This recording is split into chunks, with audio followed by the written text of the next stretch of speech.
আসসালামু আলাইকুম ওয়া রাহমাতুল্লাহি ওয়া বারাকাতুহু। সবাইকে পবিত্র ভূমি মদিনা আল মনোরা থেকে জানাই স্বাগতম। এই মুহূর্তে আমি রয়েছি মদিনা আল মনোরা থেকে 5 থেকে 7 কিলোমিটার দূরে কিং ফাহাদ পার্কে। এখানে দেখতে পাচ্ছেন যে আমার পেছনে দেখা যাচ্ছে যে অনেক গাছ লাগানো রয়েছে। এই মরুর বুকে এত সুন্দর গাছ, যেগুলো রয়েছে মেহেদি গাছ এবং আরও কিছু ফুল রয়েছে এবং রয়েছে নিম গাছ এবং পুরা এলাকাটা যদি আমি আপনাদের দেখাই যে এটা একটা রাস্তা বাচ্চাদের খেলার জন্য, যেখানে সাইকেলিং বা স্কুটিং বা স্কুটার চালানোর জন্য ছোট ছোট রিক্সার মতো চার্জেবল ডিভাইস রয়েছে।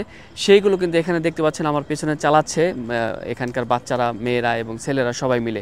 খুবই আনন্দ এবং খুব সুন্দর এই পজিশনটা, অনেকটাই ভালো লাগছে। এখানে হাঁটতেও কিন্তু অনেক ভালো লাগে। আর এই পাশটাতে দেখা যাচ্ছে যে পার্কের যে সৌন্দর্য, বিশাল বড় এরিয়া নিয়ে একটি পার্ক। সো বন্ধুরা, এই মরুর বুকে এত সুন্দর সুন্দর পার্ক, আমরা সৌদি সরকারকে অনেক অনেক ধন্যবাদ জানাবো। তারা বেশ সুন্দর সুন্দর পার্ক করছে, যেখানে বাচ্চারা আসছে, খেলছেন এবং ঘুরছেন। সো ভিডিওটি আপনাদের কাছে কেমন লাগলো অবশ্যই জানাবেন। আরও দেখতে থাকুন কি কি রয়েছে এখানে। ধন্যবাদ। আমাদের সাথে উপস্থিত রয়েছেন বিশিষ্ট ব্যবসায়ী, ইনভেস্টর জনাব ওমর ফারুক সাহেব। তার কাছ থেকে জানবো যে তার কাছে কেমন লাগছে এই সুন্দর জায়গাটিতে রাত্রেবেলা এসে। ধন্যবাদ মামুন সাহেব, ধন্যবাদ আল মদিনা টিভিকে। আসলে এটা আপনারা জানেন হয়তো, সৌদি গভর্নমেন্ট যে ভিশন 2030 সামনে রেখে তাদের যে সবুজায়ন প্রজেক্ট, এটা তারই একটা অংশ আর কি। এইভাবে সৌদি আরবের প্রত্যন্ত অঞ্চলে আমরা এখন তাকালেই দেখতে পাবো যে সবুজের ছোঁয়া, মানে এরা মাশাআল্লাহ এত দ্রুত এটা হচ্ছে, যেটা দৃষ্টিতে আসছে এখন। তাদের প্রত্যন্ত অঞ্চলে রাস্তার পাশে, বিভিন্ন এই বাসা বাড়ির পাশে খালি জায়গাগুলো তো তারা সবুজ আর সবুজে ভরে দিতেছে। ধন্যবাদ ফারুক ভাই। এবং আপনি তো বিভিন্ন অঞ্চল ঘুরেন, সৌদি আরবের বিভিন্ন জায়গায় যান।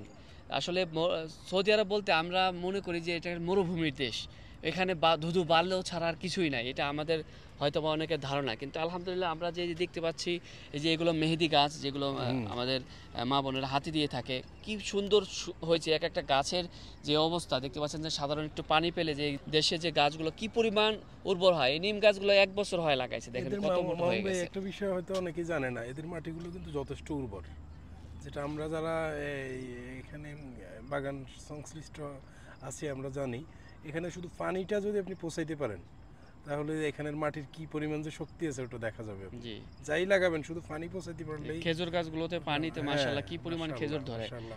আর আল্লাহ তাআলার মদিনার মাটি, এটা আল্লাহ তাআলার বিশেষ কিছু ব্যাপার আছে অবশ্যই, নয়তো এই মরুভূমির বুকে কিভাবে এত মাশাআল্লাহ।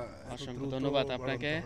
এবং এখানে এসে খুবই ভালো লাগলো। এবং মদিনা শহরটা আসলে শান্তিময় একটি জায়গা। হাজির আসলে, মদিনাতে আসলে তারা ঘুরলে অনেক ভালো লাগে তাদের কাছে। আপনাকে আসলে অসংখ্য ধন্যবাদ মামুন ভাই। আপনি ইদানিং মাশাআল্লাহ আল মদিনা টিভির মাধ্যমে, যেটা মদিনা কমিউনিটি তথা পুরো সমগ্র বাংলাদেশ, সমগ্র বাংলা ভাষাভাষী সমগ্র বিশ্বে মোটামুটি ছড়িয়ে দিতেছেন মদিনার গুণগান, মদিনার প্রকৃতি, সব কিছু তুলে ধরতেছেন। আপনাকে এবং আল মদিনা টিভিকে অসংখ্য ধন্যবাদ। অসংখ্য ধন্যবাদ আপনাকেও। এবং আমরা এই সুন্দর জায়গাটিতে এসে খুবই ভালো লাগলো। এবং এখান থেকে দেখতে পাচ্ছেন যে কি সুন্দর একটি রাস্তা করা হয়েছে, মানে দিনের মতো লাগতেছে।